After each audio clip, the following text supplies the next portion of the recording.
Hello everyone and welcome back to our channel. Today I have some really creepy real life story that will leave you shocked. If you have ever experienced something terrifying, I would love to hear about it. You can send me your stories through this email and I will do my best to share them with everyone. And this email is in the description. Just one thing, make sure your stories are real. We want the really creepy stuff. No fake stories. Now, without wasting any more time, here is the story that will blow your mind.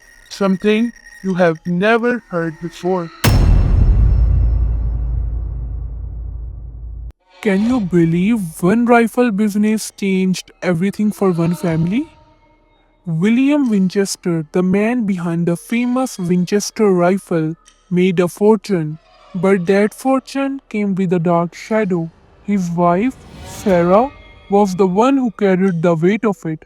She believed every single life lost by those rifles was now haunting her. And here's the wildest part. For 36 years straight, she kept building a house. Can you imagine that? 36 years. Non-stop, no breaks, just walls, doors, staircases that led to nowhere. All because she thought it was the only way to keep the angry spirits away, or the spirits would get lost inside, never find her, and never reach her. Imagine a house that kept growing, changing, twisting for 36 years straight. That's exactly what happened with Sarah Winchester's home in California. But before we get into the house itself, let's meet Sarah. Sarah Winchester was a wealthy woman, but she had just lost her husband, William Winchester.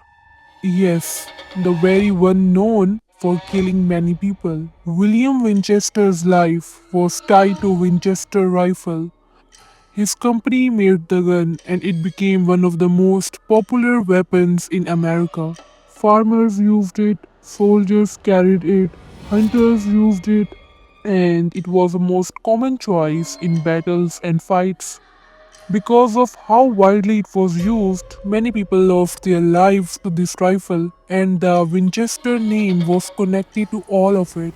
Sarah Winchester, his wife, could not ignore that fact. Sometimes she thought about how many lives were taken because of her husband's creation, and the thought never really left her. So when William died, her mind went to dark place. Sarah became convinced that the spirits of all those people who had died by the rifle were now after her. She believed that they wanted revenge and that she had to find a way to protect herself or she would be next. So she left her old life behind on the East Coast. To her, it was a place filled with loss, grief, and too many memories she could not face anymore. She wanted to escape, to run as far as she could from the shadows that seemed to follow her. So she moved all the way across the country to California. There she bought a big piece of land and decided to build a home. But this was not going to be a normal house. No blueprints, no clear plans. Everything she built was guided by her visions, by mediums, and by her fear of the spirits. Sarah started to believe that the only way to keep the spirits away was to keep them busy. She thought if she made the house into a maze, the ghost would get confused and not hurt her. So every room she added, every hallway she changed, every door she built, it was all part of her plan to trick the spirits. She wanted them to move around, to stay lost, so she could feel safe inside her own home. And trust me, the way this house turned out, it's nothing like a normal house. So, from the outside, if you stand on the street, the house almost looks normal. Big, fancy, kind of like a huge Victorian home. You see the windows, the porches, the gardens. It looks nice, even welcoming. But when you walk inside, everything starts to change. At first, it feels normal. You step into a living room, chairs, couches, a fireplace, even a kitchen with a stove and shelves. It feels like a family could live here. But then, when you start to explore, that is when the strangeness hits you. You find a door, open it, and instead of leading into another room, it opens to a blank wall. You walk up a staircase, but at every top, there's nothing, just a wall blocking the way. Some staircases even go up only a few steps and then suddenly stop. The more you walk, the more you feel. Hallways twist and turns in ways that makes no sense. You think you are walking straight and somehow you end up back when you started. Windows are everywhere, but when you look through them, sometimes you do not see the outside at all. You just see another wall or another part of the house. Some rooms have floors that go up and down strangely, so you feel like the house itself is playing tricks on you. In the end, you realize this is not normal home. It is more like a maze built out of fear. Every corner, every stairway designed to confuse whoever walks inside. For 36 years straight, this house never stopped being built. Yeah, you heard it right. 36 years. Can you even imagine a house under construction for that long? Every single day, the sound of hammers, saws, workers moving woods and bricks. Rooms went up, staircases appeared, and then suddenly Sarah would change her mind, tear it down, build it again, over and over. It was like the house never wanted to rest. And the workers? They had stories. Some of them swore they felt a cold breeze rush past them, even though even though all the windows were shut tight. Others said they heard heavy footsteps right behind them, but when they turned around, no one was there. Doors would slam on their own, tools would vanish. Some workers even refused to stay late because they felt like the walls were alive, watching them. Creepy, right?